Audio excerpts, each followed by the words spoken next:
So what I'm going to do is obviously when you log into Moodle, I think for this particular unit, I will have, I'll put in all the presentations, and I have already created some handouts, which I'm going to just double checking on this, what all is uploaded. Yeah, so basically the LOs are already here. Okay. And I'm going to send you, for each LO, I'm going to try and send you a handout as well. So along with the presentation that we go through today, I'm going to try and send you a bit of handout so that you have it with you. And in this particular, there are about 5 learning outcomes. So we'll probably have about 5 or 6 sessions over this. Now, let's start off with this particular unit, which is people's management. Now, one of the key reasons why you study this particular unit in health and social care, though it sounds as if it's a management unit, which is unit 5.3, people management, is because I think this particular sector, you're dealing with a lot of people, whether it's patients, whether it's peers, staff, colleagues within different type of departments, organization. One of the key aspects that a healthcare professional needs to develop is the ability to be able to manage relationships, and also to understand how to deal with people, work within teams.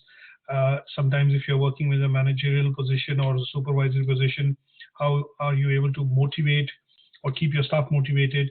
And then to a certain extent, because if you're in that management position, then you have to look at how do you get the work done? How do you maintain the productivity which is required of you specifically within this sector, by using techniques of performance appraisals, which is performance and reward management, and also in some cases acting as a coach or a mentor. And these things are predominantly important in this sector is because you have to, because you're working within the public sector in more or less in most cases, and because this is public sector, you need to have the art of managing people by either motivating them, showing leadership, or taking leadership positions, setting an example by doing this, by doing the task, and in some cases create a structure or a type of organization if you manage a department that works effectively when either working alone or in teams. So what I'm going to do is obviously start off, with the first learning outcome. And in the first learning outcome, what we are looking at basically doing is we are understanding how the structure and the culture of the organization actually impacts, how the structure and the culture of people also, how it impacts the working of the organization. So in this particular learning outcome, we are going to be looking at studying different types of structures which are available within an organization, how they are formed, when they are formed, which kind of structure actually works well within what type of organization. And because the type of structure which is formed within the organization, how does it create a culture? And then how does the culture actually impact the working of people within the organization? So this is a very interesting topic. And I think if you've worked previously in any sort of organization, small business, large business, private or public sector, you would definitely see that you have always been a part of a department or a particular, within the role that you've done, you would have been a part of a particular team. And that effectively kind of dictates, what you do, how you do, and, that kind of defines in terms of your working relationships or day-to-day, interaction with your peers and colleagues. Now, you see the screen, and is the slide okay? Slide visibility is okay? Yeah, it's fine. I can see it. It's fine. Good stuff. So what we are looking at is, let's understand, before we get into, getting into this particular unit, let's look at one or two definitions in particular. Now, how do you define, let's put it this way, how do you define organization? What is, according to you, an organization? Oh. What will you say, what is organization? I don't know. Anything which comes to your mind, just randomly, just any thoughts. So why do we call a business an organization, or why do we call a company an organization? Why not a business? Why not, a company, or maybe, with some other similar name? Why, in what context do we call a business an organization, or a company an organization? So I'll give you a bit of a hint. When you say you're working in a company, that means you're working within an organization, right? When you have more than one person working within the company, working within the a particular setup, then you kind of use the term that you're working in an organization. So essentially, what that would mean is that when you look at the types of companies that we have, just as a brief market knowledge, when you look at, there are different types of company structures. You have sole trader, you have proprietorship, you have limited company, private limited company, private sector company. Now these are types of companies, or the if you have to classify businesses on their types of why they are created and how they are created, we would use this structure. But when you talk about the business, or when you talk about people within that business, you use the word organization, because what you're trying to do is you're trying to organize resources, whether it could be financial resources, people, manpower resources, physical resources, in a particular fashion to be able to work as a coordinated entity or as a business. So in that context, when we talk about businesses or companies, we use the word organization, because what we are trying to do here is we are trying to basically organize the resources to be able to work to achieve a defined objective. And if I have to extrapolate and extend that meaning to what is the meaning of organizational behavior, that means a group of individuals, or the individuals which form up that particular organization, the way they behave and the way they interact or project an image outward, or when they are kind of interacting with each other, tends to show the behavioral pattern of the organization. So when you look at services organization in general, what you do find is most people undergo trainings wherein they are given trainings about customer service, customer referral. They are basically given trainings to understand how to serve customers better, to be able to create a customer delight or bring out the best experience. And the reason why this is done is because they classify themselves as a organization which is geared to provide services, whether it's financial services, healthcare services. Here, people are generally seen to be proactive, more, they show empathy, they are able to relate to situations, they proactively offer or volunteer to help. And that is why these, organizations show a particular type of behavior. That means, everybody in this organization is quite helpful. Everybody in this organization is very nice, or everybody in this organization is all ears. That means they're willing to help you. And that is what kind of defines, or when we extrapolate and extend the definition of organization to a type of behavior which is exhibited by a particular organization, with a set of individuals or group of individuals behaving in a particular manner to be able to achieve the aims and objectives set by the management, would be classified as something called organizational behavior. Is that clear? I'm really sorry to say this, but my internet kind of Come again, sorry. Is it coming clearly? Is it? Yeah, it did, but as you were explaining, it did get a bit cut off. So I don't know if you would be able to run through it again, or maybe you could do it at the end of the session. Yeah, that's fine. I can run it right now. What we were discussing is we were talking about the definition of organization. When do we use the word organization? So in the context, sometimes you get to see that we use the word company or a business, but in certain cases we use the word organization. So here, to understand this, the reason why we want to look at this, definition of the organization is, I asked you a question in terms of in what context and in which place or a situation would you use the word organization as against a company, a business, or an entity? And where they're providing a service, or that is correct. That is correct. What else can you think of? A business, or an organization like a I'm not sure, like a store, like a shopping. I'm not sure. You're on the right path. So basically, when you look at talking in terms of innate objects, that means non-living objects, or the type of entity, what you do is you refer to it as a business, that I set up this business, or I'm a part of this organization. And when you say that I set up this business, that means you've set it up physically.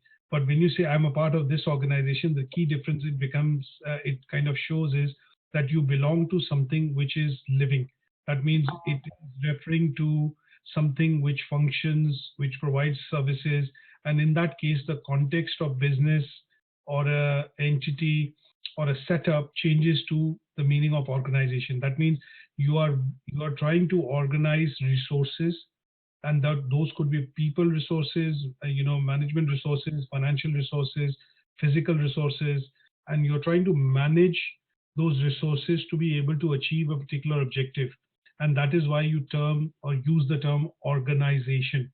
So organization is nothing but the function or the process of trying to organize anything which is given. So if you have, say for example, a couple of things in front of you, like a few letters, or you've got a few few things from the stationery, and you've been asked to organize the table, what you'll do is you'll try and bring them into some sort of an order. And that process of bringing it into some sort of an order is basically nothing but organization. So when you refer to business, when you refer to a particular company or an entity in the form of managing of resources, you use the term organization as against a business entity or a company. Okay? And then when we extrapolate that or extend that definition to organizational behavior, what we are basically leading to the fact is that in this case, when you have a certain set of individuals or certain types of individuals, groups behaving in a particular manner within that setup or within that organization, then constitutes something called an organization behavior. Now, the reason why we looked at this definition and we want to understand is because the whole process of managing people falls within the remit of something called organizational behavior.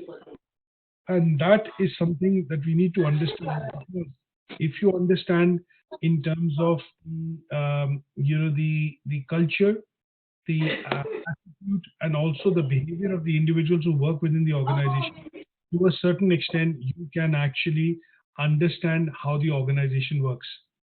And this particular concept is quite important, is because to a certain extent the behavior of the individuals also portrays a type of an organizational structure to people outside the organization. So when you look at private sector, it's a private sector organization or it's a public sector organization, you have a certain sort of a preconceived notion or some sort of a picture which comes to your mind when you say, oh, it's a public sector organization.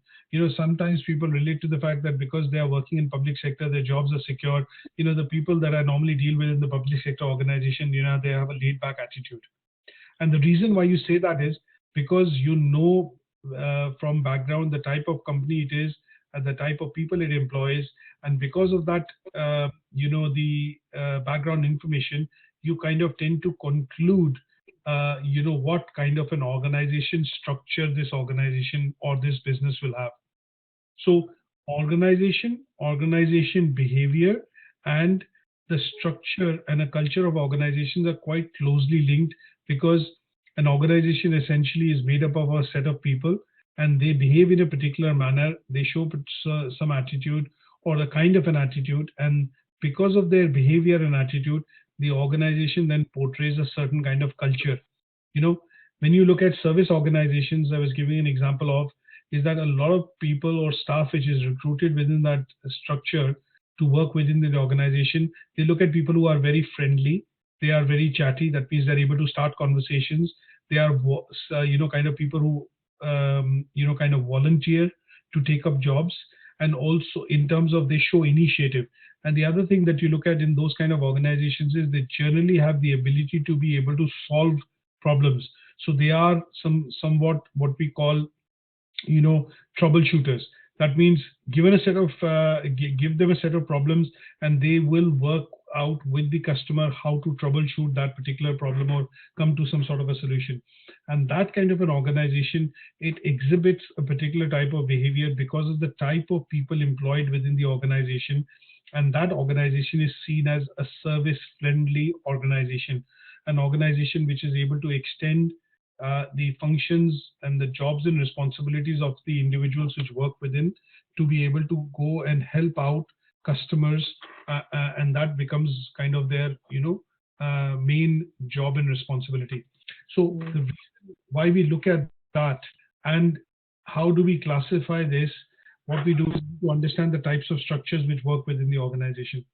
Now, can you think of there are various types of structures. So that I've listed on the slide. There is something called a tall structure, flat structure, product or brand, and a geographical structure. Now there are other types of classifications also available. Now sometimes you define the organization by this particular structure as well, which is things like it has a functional structure, it has a divisional structure, or it has a hierarchical structure, or it has a matrix structure. Now, these classifications are done depending on how big the organization is, how many people does it employ, and to a certain extent, what we also look at is how the arrangement of departments, jobs, roles, and responsibilities are done around the people or for the people who work within that particular setup. So a tall structure, or a hierarchical structure is primarily a structure in which the employees have some sort of a ranking. That means there is a structure wherein if you have a problem, you raise it with your manager. The supervisor is not able to help, then you raise it to a manager. If the manager is not able to solve it or has an answer to it, you raise it to the director or the head of the department. So in this kind of an organization, what you get to see is that there is a level, and these organizations normally exhibit something called a pyramid structure. That means there are lots of workers, and managing those workers are a set of supervisors or managers, and above that there's another layer, and above that there's a smaller layer of people who own or primarily work as head of departments or have larger responsibilities. Now, where do you think you see hierarchical structure in our day-to-day life when you go and visit maybe some outlets or businesses, or when you go out shopping? Can you think of one or two businesses where you see hierarchical organizations? Yeah, I mean, I can give example of my old retail organization where I worked long ago. Debenhams, they had a very hierarchical organization. That they had like the CEO, and then they'll have the managers, and then they'll have floor managers, and they'll have area managers, and then they'll have workers. Right. Okay, that's fine. Yeah. So if I look at another common example, which we can probably get to see, is if you go shopping to Sainsbury's or Tesco's, if you go to your local GP surgery, or you go to a hospital, what you tend to see is a bit of a hierarchical structure. So that means you go into the reception, as you mentioned, you deal with the person at the reception, get your inquiry in. Once you've done that, they might ask you to see a nurse, and the nurse might ask you to then refer to see a GP. And if the GP is not able to resolve, they might refer you to a consultant. So what you see is a bit of a hierarchy happening in that, wherein if they are not able to solve a problem or answer your query, what they tend to do is refer you to a higher or a senior person or a specialist in this case, who is able to kind of, look at your problem or look at giving you a diagnosis to the problem that you're having. If I pick up a retail environment, what we tend to see is if you go to a Tesco's, normally you get to see people who are working within the shop floor, and if you have any queries, questions, you ask them. If you have a problem which the shop floor, staff cannot resolve, then at that point in time they say, okay, can I see or speak to a manager? And you normally get to see a department manager or a floor manager who's managing that shift at that point in time, and mostly your problems get resolved there.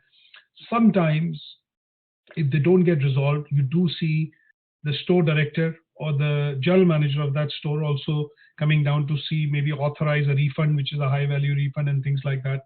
So what you get to see is this kind of a structure, which is a tall or a hierarchical structure, as we call it, is normally seen in large setups or large businesses. Or in this case, when we say a lot of people which work within the organization, or businesses which have a lot of people working within the setup itself, will have this kind of a structure within the organization. So a retail store like a Tesco store or an H&M or a Next store that you go to, each store has not less than 40-50 employees. correct? And Yeah. each employee works at a particular works in a particular job department or a job functions, and they know that okay, I'm responsible for shelving, or I'm responsible for merchandising, I'm responsible for ticketing, I'm responsible for customer complaints. So they have a very specific job function. They carry out very specific jobs. They know where their job starts and where their job ends.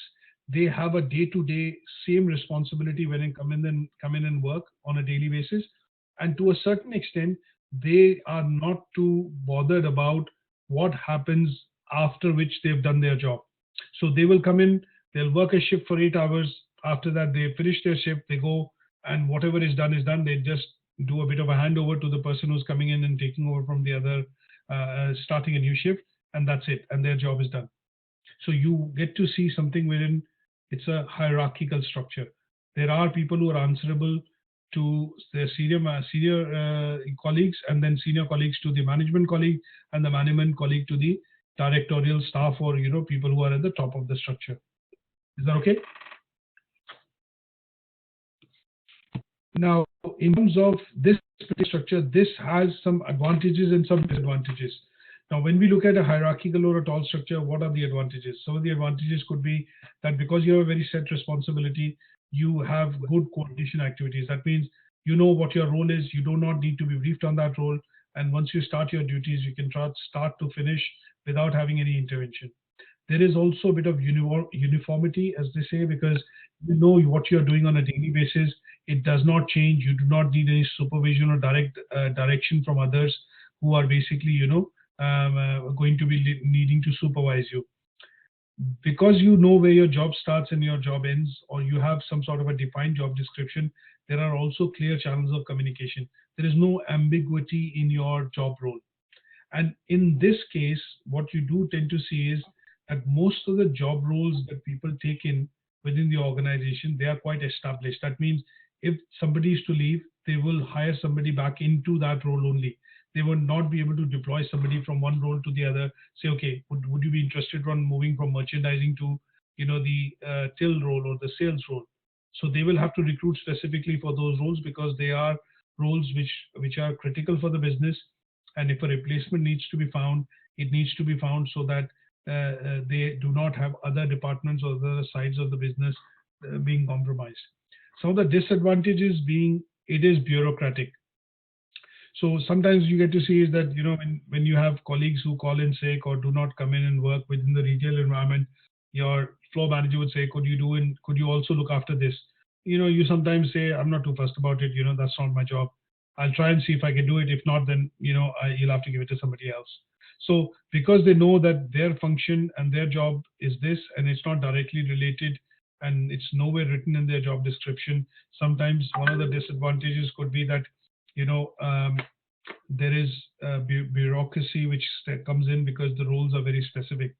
Sometimes you will see there are long channels of communication, and that could mean that an information going to or coming from the top might go through a stepwise fashion. So the director of the store might send it to the general manager sends it to the department managers, the department manager sends it to the floor manager, and the floor manager on that day briefs the staff who's working within the store. So long channels of communication can happen. And then decision making is slow because of the hierarchy. Sometimes you feel that the staff do not feel wanted, or they feel left out in the organization because there are too many layers or too many tiers within the structure of the organization. Is that okay? Yeah, that's fine. Okay. When the other type of structure that we look at is what we look at is a flat or a matrix structure. Now, as if you see what has been given in this particular figure, what we do see is there's a bit of a hierarchy, but the hierarchy also branches out into further hierarchies. And this kind of a structure you get to see in global organizations, wherein you will see something which is the head office in one location, and the head office then is branched out into regional offices to a certain extent. And these regional offices could be in one location, or it could be one country, or it could be several, cities. So you have a head office, and then you have branch offices. And if I look at a country level kind of a thing, if it's a multinational or a global organization, you see a Marks and Spencer head office here, or you see a PC's PC World and Curry's or a large organization like Next or H&M having a head office in London or outskirts of London in St. Albans. And what you get to see is you have other branch offices in other locations. You have one in Edinburgh, one in, Leeds, and one in maybe Birmingham. And then underneath that, because they have large operation, lots of stores that they service, there are regional offices within the sub-regional offices within the regional office. And those then qualify into, smaller departments or individual stores. So it could be Tesco stores head office, and then you have 3 or 4 regional offices or warehouses from which the the goods and services are serviced into all these stores. And then there are further regional hubs created within northwest of England, Midlands, Yorkshire, and then within that there are individual stores. So here again, what we do get to see, the most important thing is the layers tend to kind of decrease slightly as against the hierarchical or tall structure. And the other thing that we get to see is the span of control becomes wider. That means within a store, there'll be a lot of decision making which will be provided locally by that store director or the general manager. So there is, if I have to extrapolate this structure into healthcare profession, we get to see this structure in the NHS. So you see a head office kind of a structure, which is the main, let's say the CQC, the Quality Care Commission, or the NICE, which is the National Institute of which basically looks at the NHS Act. And underneath that, you have a lot of trusts which manage a lot of separate individual hospitals in various cities. So there are, as of now, 20 such trusts, PCC trust as we call it, PCCT, and these trusts then manage individual hospitals in various locations. So I know of Manchester, for example. You'll have Manchester Infirmary, we have Manchester Wythenshawe, and we have Manchester and Greater Manchester North. So these are the 3 big hospitals under the Pennine, trust within the Northwest. So I have probably about more, hospitals which are under this particular Pennine Trust, but in general in Manchester there are 3. So this could be Pennine Trust, and you have 4 or 5 hospitals here. Similarly, in Birmingham, there could be one central trust which manages all the other large hospitals in, say Walsall, Coventry, or areas which are very close to Birmingham. And that is where you will get to see a structure which is a flat structure. Now, what are the advantages and what are the disadvantages? Now, one of the key things that we see in a flat structure is that you will see this in an organization which is a very large organization. It is, when I say very large, an example that I've taken here is Unilever, but it is basically like an organization which has a lot of brands or a lot of portfolios. Like the NHS, in your case, has and provides lots of services. So it provides services like for mental health care, social health care, other clinical treatments, things like that. So here, the number of services being provided by, the NHS is large. And because the number of services are large enough, they themselves within the service or the department need to have the decision-making capability to be able to function effectively. So here, what you get to see in these type of structures is you will see a particular hospital. It works more or less independently without having to go back for any major decisions apart from, say, budgeting or human resources. But more or less, it's self-contained as far as the working of that particular hospital is concerned. So similarly here, most departments or divisions within a large organization tend to work independently. They have decision-making power, and most of the work gets done within the structure itself. And that is where you get to see, the flat or, I say, matrix organization. The advantages and disadvantages are quite clear. The advantages are because the organizations are kind of self-contained and they have the highest to the lowest decision-making happening within the environment itself. There are shorter forms of communication, decision-making is faster, and in some cases you will see there is more delegation of responsibility to managers, or there is more delegation in terms of decision-making authority available with managers. And the idea there is to cost effectively manage the resources and be highly productive as much as possible to provide these services to customers, patients, whatever it is. Now, the disadvantage could be that because sometimes you have higher delegation of responsibility to managers or frontline managers, you will see that the management has less control on the working of the or day-to-day working of the organization, because the budgeting decisions, the decisions to do how many operations or see how many patients are done by the frontline managers. There is no way that the management can exercise a control on some of these functions. Now, the other thing that you will get to see is because there are, more responsibilities given to managers, sometimes you'd see there are slippages of standards which tend to happen, specifically with the case of NHS or any other business.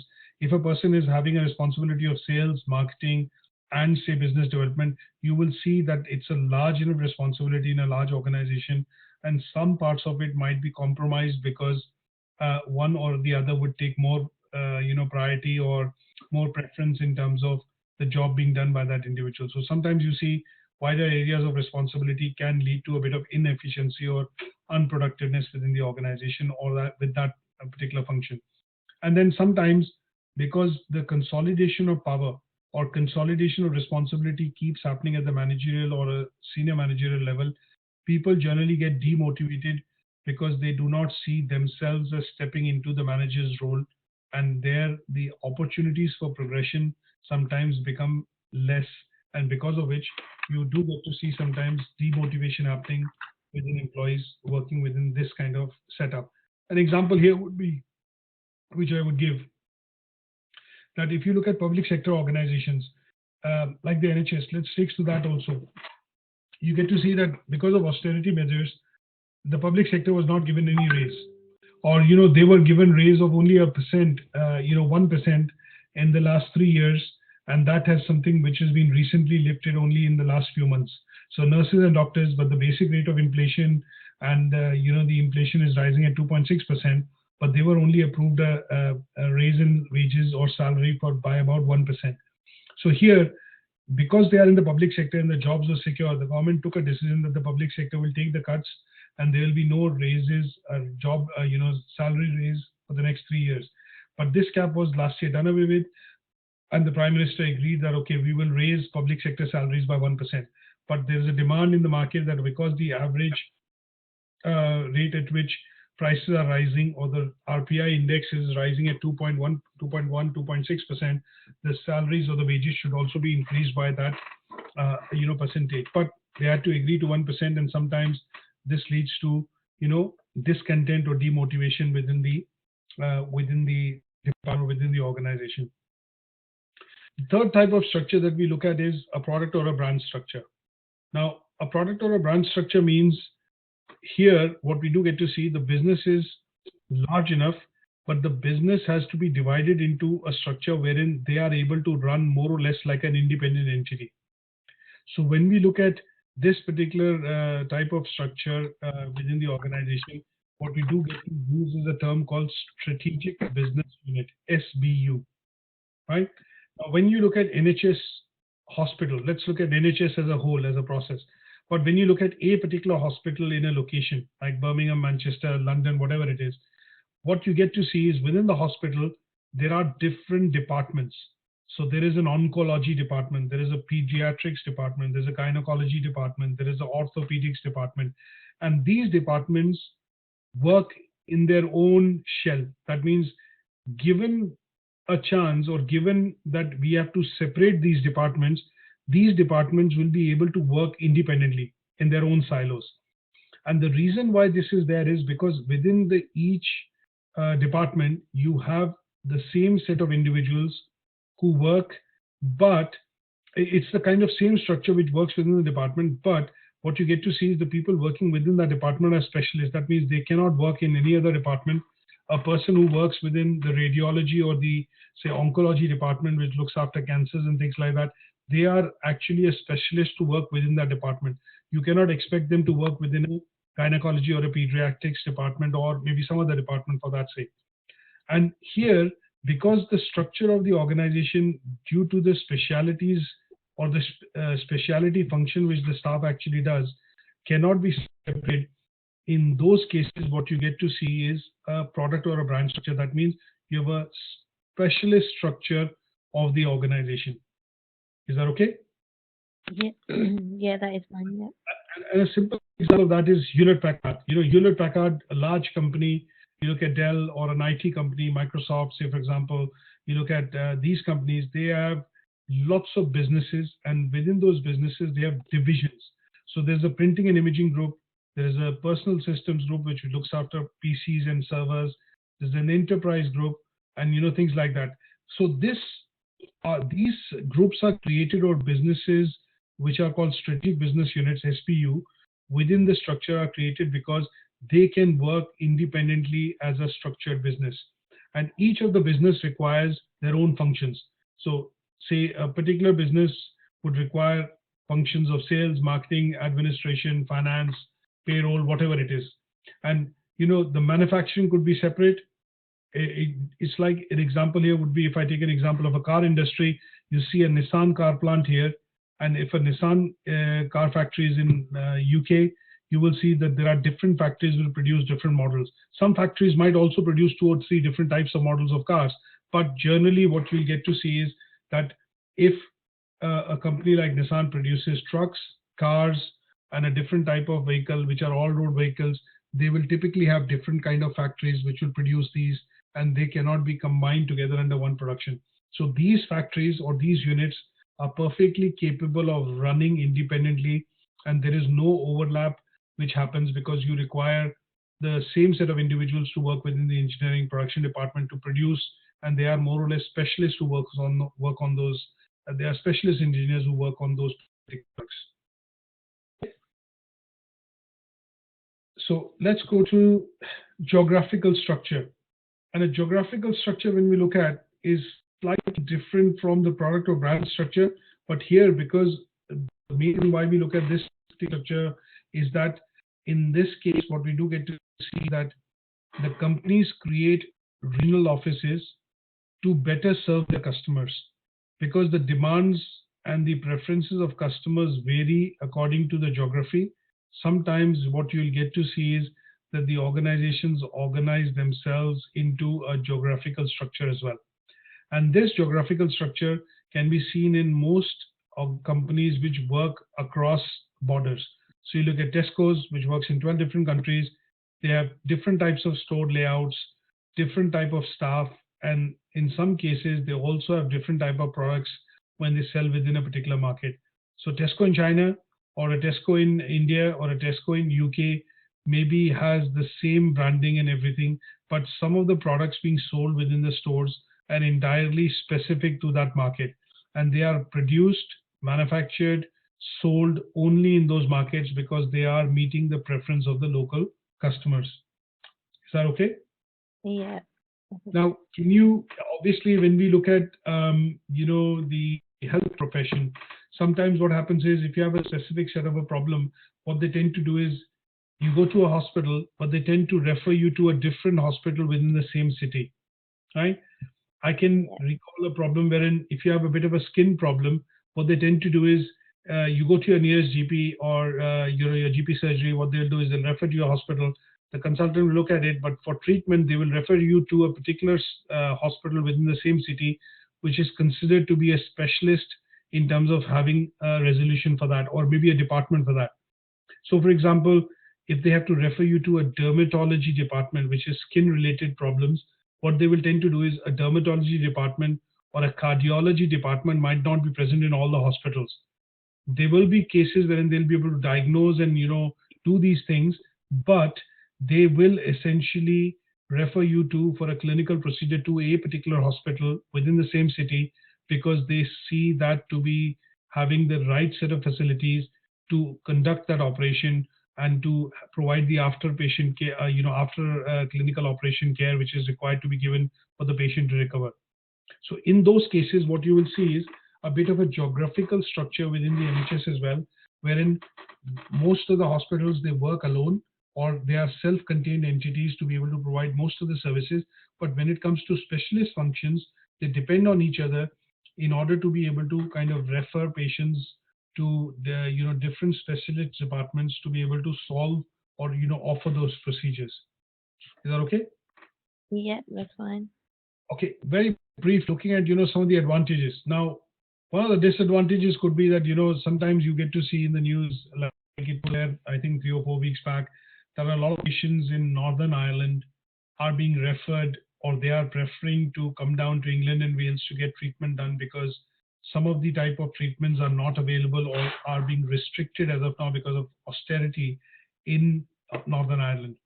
Now, you get to see that in Wales, and sometimes patients have to be transferred 50, 60 miles in order to receive a specialist treatment, and customers are not too happy about it, because patients are not too happy about it, because it involves a lot of mobility care, and in some cases it leads to fatality. So there is a disadvantage which is clearly seen, is sometimes you get to see that because the resources are not available, or there is duplication of resources, what they tend to do is they tend to refer you to places which are not easily accessible, or it creates a bit of a conflict wherein the patient wouldn't want to go there, but that will be the only facility which will be able to offer the treatment, even though it is available elsewhere. But because of the long waiting queues, you are referred somewhere else to be able to go and get that treatment. So sometimes geographical structures create a disadvantage wherein it leads to delays, it leads to transference of cases, and it also leads to patients not being happy to be referred to distance locations for getting treatment.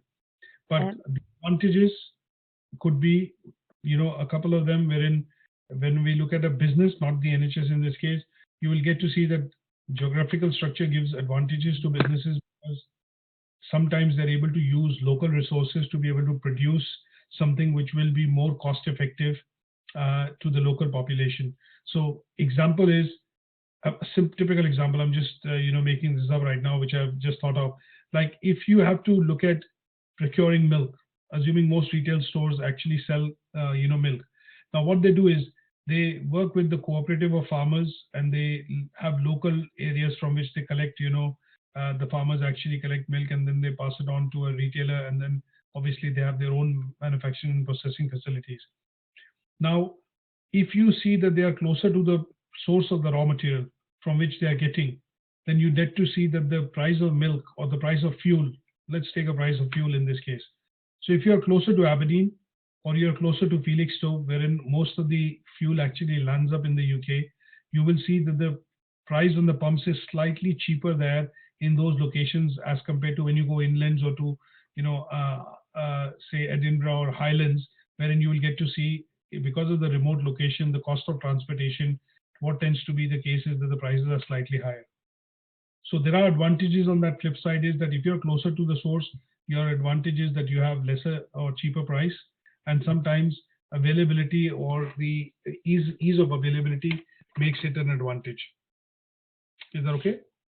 Yeah, something like geographical structure, could that also include something like, where like in the NHS, where obesity is higher, or something is more higher, so that you get more centres or more kind of services in one location than you would in comparison to another? Is that something like a geographical culture? That will also be the case, that yes, what the NHS is now trying to do is a good example that you've mentioned, is that what it is trying to do is, because there are localized, there is a need for localized care. So what they are trying to do now is develop specialist centers basis the demographics of the population, and they are trying to provide that support in that particular location itself. And in that case, what they tend to do is they spread it around by saying, okay, if it's going to be dealing with obesity, then okay, that's the center, and that is where everything will be directed. So they're trying to create these geographical structures, or let's put it this way, the hospitals which specialize because of the demographics of that area, to be able to kind of better equip them and help them provide those services to the community. Okay. An example that you've taken is of the obesity. There are some cases of cardiology being set up, because wherever we see Asian population, because the Asian population has a particular lifestyle in terms of eating food, what they're trying to do is some of the hospitals wherein it has demographics wherein the number of registered patients are from the Asian background, wherein it is seen that you have higher level of or higher susceptibility to diseases like diabetes, heart disease and obesity. what they're trying to do is create those specialist centers in those areas so that the care can be provided regionally and through those specialist centers. So that means, yes, a geographical structure. Okay. Yeah. Now, one or two slides specifically. Now we have understood the types of structures which are sometimes, what you call, put in place to better provide services, better provide, care to patients, or, in this case, provide, let's say, better pricing and availability, or make the, availability of products easy to be able to get. And this is done primarily because of the structure of the organization. Now, let's look at what are cultures. How does the culture of the organization get formed? Now, culture is defined nothing as maybe a self, sometimes when you get to see that, I know the culture of that, I know the background of that person. We say that or make that statement. Or you normally say, okay, I know that family quite well. Now, what you mean when you say and you make these comments, or sometimes when you say, I know if you have to work within that company, or if you have to work within that organization, there's a very, there's a certain culture about it, or there's a certain thing about it. So sometimes what you get to see, the type of people which work within the organization and the type of structure it has, it also then helps in shaping a type of image or a portrayal that organization can do in terms of its culture. But culture is, so how is culture defined? Culture is defined as, obviously a collective image or a style of the organization. Sometimes you get to see that in engineering organizations or in production organizations, they prefer to take people who have technical background, or they look at, when you look at the NHS, what is the culture of the organization in NHS? Most of the people are, from the medical background. That is the culture of the organization, because the prima facie service which NHS provides is medical care or health care, isn't it? Yeah. So what's the culture of the organization? When you talk about, if you have to ask a question, what is the culture of the organization? Culture of the organization would be, you immediately think of, oh, it's a collective of nurses, doctors, healthcare professionals, people who work within that profession and are geared to provide, medical or, medical related services. Isn't it? That's what comes to your mind, isn't it? Yeah. So that is what is culture. It is a collective self-image or a style of the organization, and most of the people who work within that organization or in that particular business share those beliefs, norms, and they understand the working, and that is what constitutes an organizational culture. So an example here would be, when you look at customer orientation and you look at believing, that okay, if I buy something from Apple or if I buy something from Samsung, I am guaranteed more or less that I will get a quality product, a product which I can trust, I can use for a number of years. It's expensive. Expensive not necessarily mean that it will be quality, but you have that perception that if I buy one of their products, it is going to last me for a number of years. It is not going to have any problems. It is a product which is something which is, something which is going to be innovative.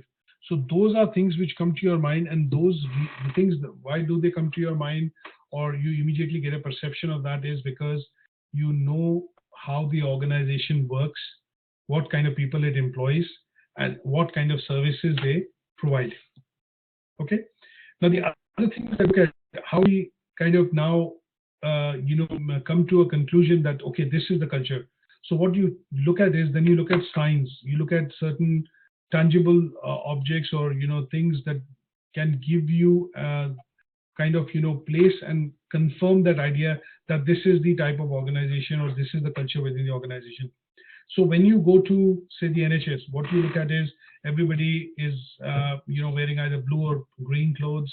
They have some sort of a ID card and things like that. So you immediately get the impression that you're always around, or it is an organization wherein you see handles, for example, at the counters, various things in terms of cleanliness and other things. You get the general idea that okay, this is an environment wherein hygiene, cleanliness, is the dress code, and other things give you that impression that you are within a hospital. You see a sign like a plus sign, you see signs in the green, which is A&E and things like that. You clearly can recognize and correlate to the fact that okay, this is a hospital, isn't it? Yeah. So these are visible symbols of understanding the culture within the organization. Now, sometimes when you go into a corporate office, you see a large reception, a lot of flowers outside, a number of steps.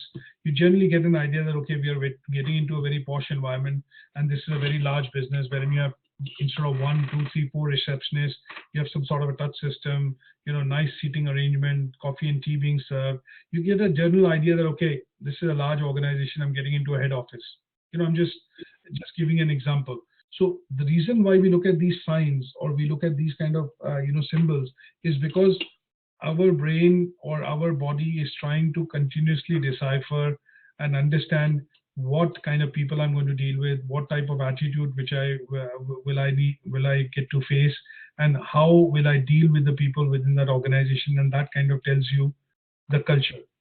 So there are some rules and regulations in the organization, and rules and regulations also kind of dictate a certain type of culture. So when you work within a company, sometimes within this employee handbook, you're not supposed to make phone calls from the office. You'll have certain do's and don'ts which you are not supposed to. Things like don't use emails, official emails, for personal reasons.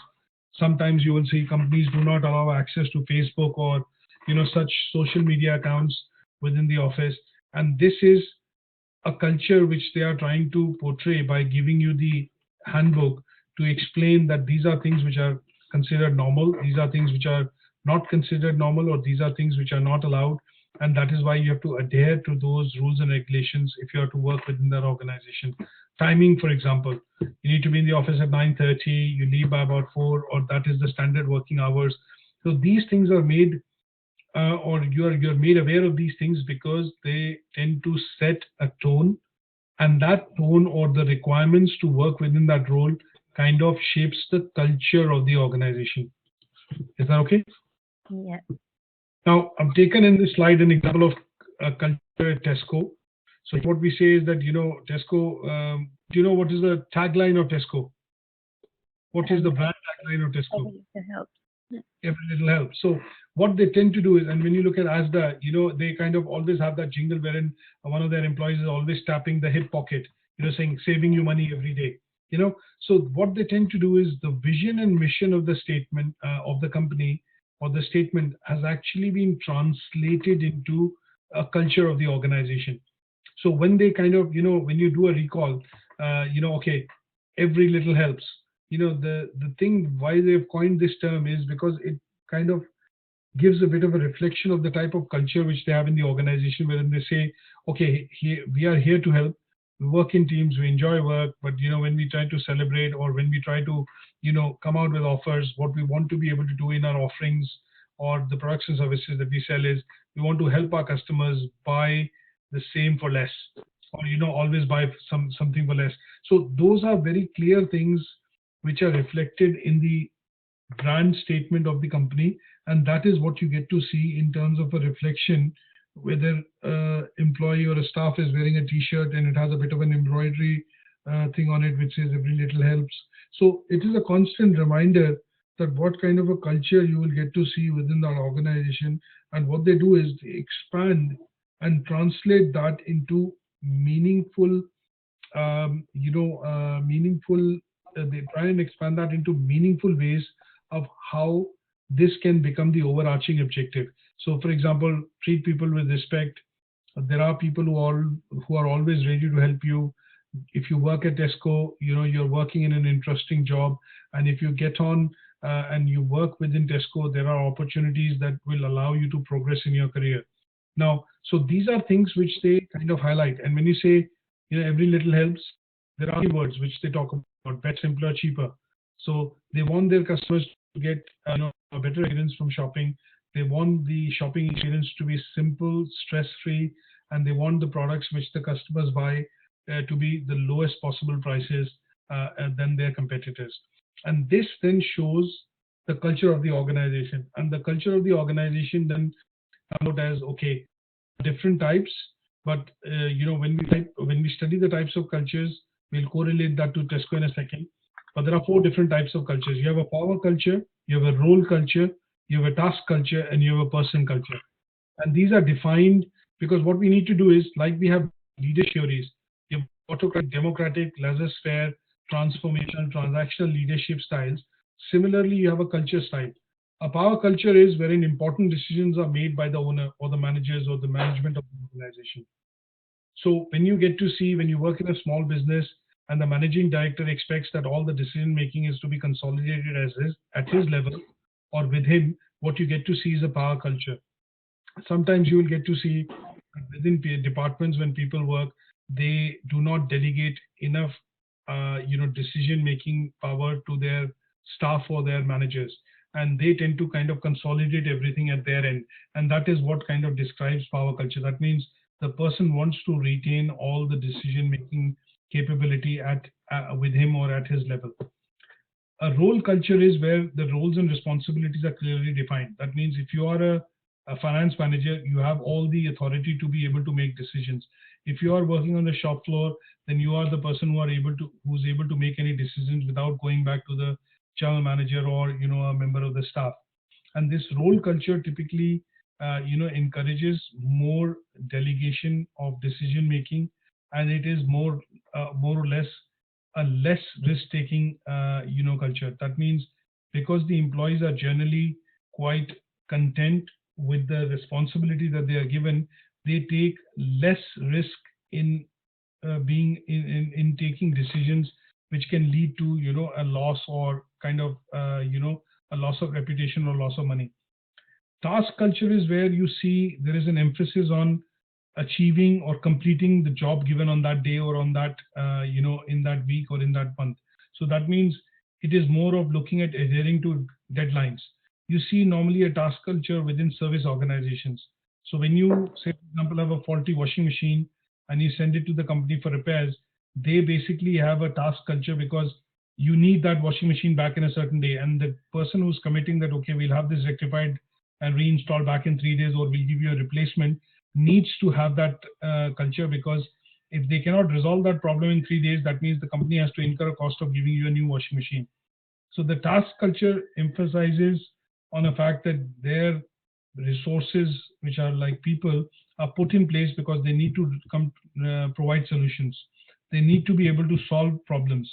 And this then essentially allows the organization to be more effective and efficient.